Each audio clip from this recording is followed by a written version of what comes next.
Haydi bismillah. Hayırlı uğurlu olsun inşallah.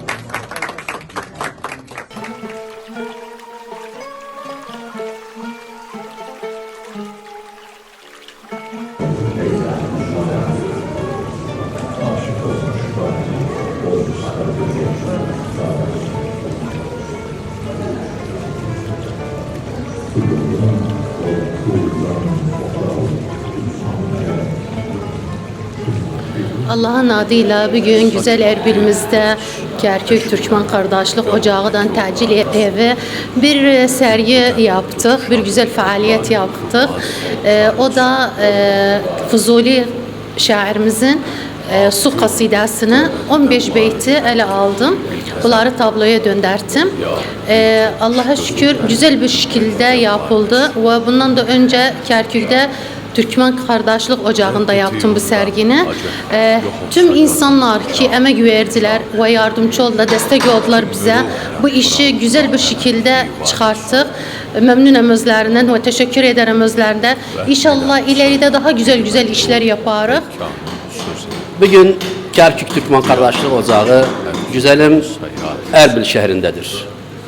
Kerkük Türkmen Kardeşlik Ocağı tacil eviyle ortaklaşa değerli sanatkarımız Sayın İman Ali'nin fırçasıyla çizilen Su kasidesi, Türkmen şairi Su kasidesini burada gerçekleştirdik.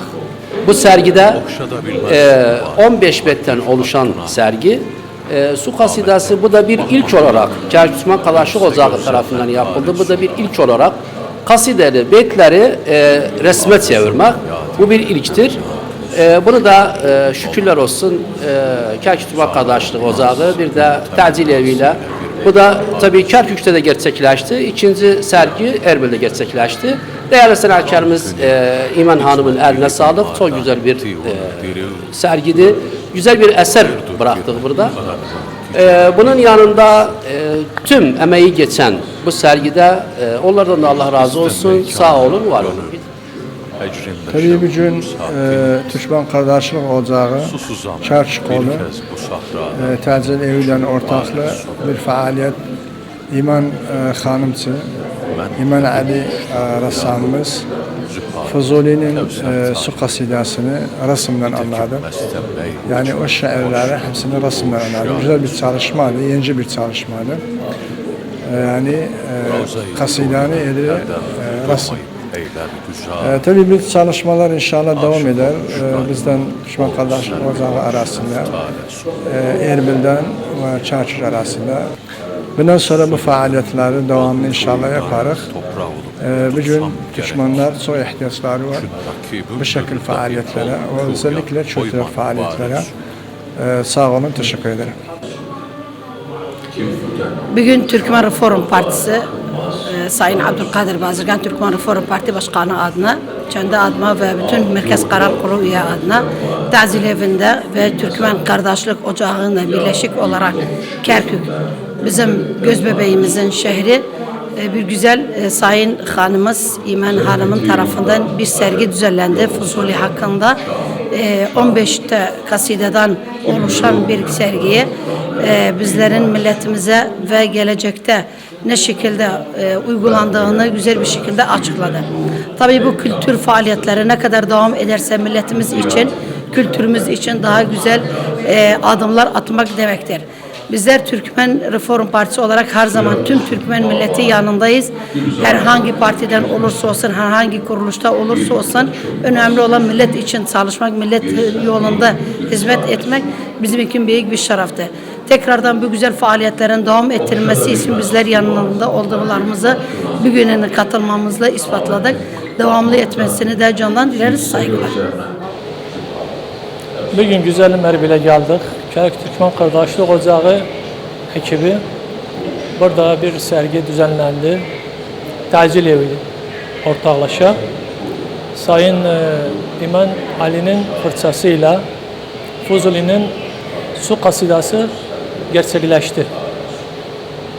Aslında arkadaşlar burada çok güzel karşıladılar bizi. Ve burada da görüştük. Diğer kuruluşlardan, Türkmen kuruluşlardan hepsi bizi davet etti. Çok da Ondan sonra kaynaşmaya geçer özleriyle. Ben de çok memnunum.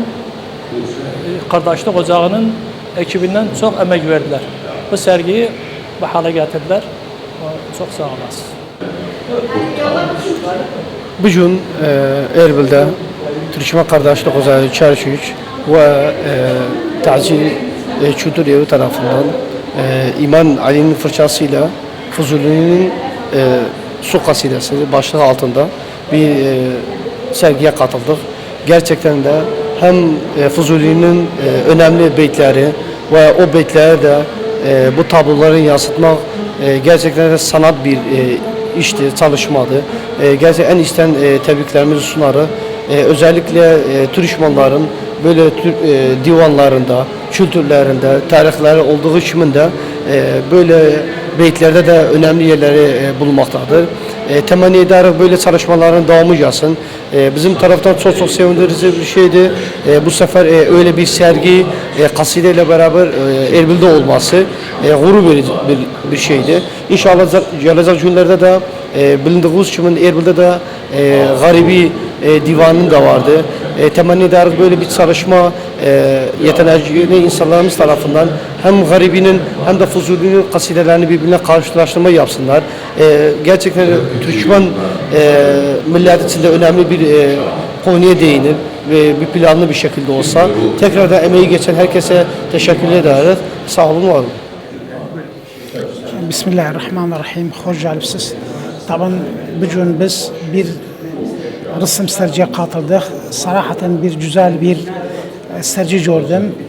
Bir mecmua resimler burada ki Beyut şairimiz Fuzuli'nin şiirleri takriben resim diye tabir edipler. Bazı beytleri koyuplar. O beytler yanında resim edipler. Güzel bir levhalardı. Güzel bir manası var. Tabii her bir levha bir mana verir, güzel mana verir. O tabii herkes Fuzuli'nin doğru adapten şiirden. Bu bazımız İman Ali güzel bir şey seçip, konu seçip ona tebrik ederim. O inşallah başarılıdır. Sarahaten çok güzeldi, çok beğendik. Bugün değerli ressamımızın İman Ali hanımefendinin sergisine ziyaret ettik. Tabii sergi Erbil'de Tazil Evi'nde düzenlenen ve Türkmen Kardeşlik Ocağı Çarşıkoyu'yla işbirliği yardımıyla bir sergi düzenlendi. Güzel tablolar, Decari Beyt Türkmen ve Türk şairimiz Fuzuli'nin şairlerinden örnek alıp onu tablo şeklinde resim yapıptı. Çok güzel resimleri izledik. Bizim değerli hanımefendimizden üstün başarılı dileriz. Bizim doğrudan Türkmen olarak, Türkmen milleti olarak böyle bir faaliyetlere çok ihtiyacımız var. Toplumla görüşmek, topluma açılmak, toplumun fikrini, düşüncesini anlamak ve genişlentirmek. Çok güzel faaliyetler. Hanımefendimizden üstün başarılı ederek sizlere de sağ olun. Teşekkürler. Tamam, bugün sergiye katıldık. İman Ali öğrencimizin aslında Türk Dili ve Edebiyatı bölümünde Karakök Üniversitesi'nde mezun olan bir öğrencilerimizden birisi. Tabii ki bu sergilerin yapılması, özellikle Fuzuli hakkında yapılması, bizim divan edebiyatında en büyük kasideden birisi Su kasidesi Fuzuli'nin. Fuzuli'nin işlediği konu aslında özellikle 32 beytten oluşan bu beyt, bu kaside bizim naat olarak divan edebiyatında en çok etkilenen, sanat olarak en çok işlediğimiz konudan birisi. Tabii ki bugün buraya katıldık, çok mutlu duyduk gerçekten orada. Öyle bir sergi olması, özellikle resimli olarak yapılması bizi çok heyecanlandırdı. O yüzden biz de bu sergiye katılalım dedik. Bundan sonraki daha böyle çalışmaların devam etmesini diliyoruz. Bu yapılan tacil evi, Erbil Tacil Evi ile Karakök Türkmen Kardeşliği'ne yapılan bu aktivite gerçekten bu etkinlik bizi de heyecanlandırdı. Onlara da çok teşekkür ediyoruz. Saçma ey göz, eşkten gönlümdeki odlara su. Kim bu denli tutuşan odları kılmaz çare su.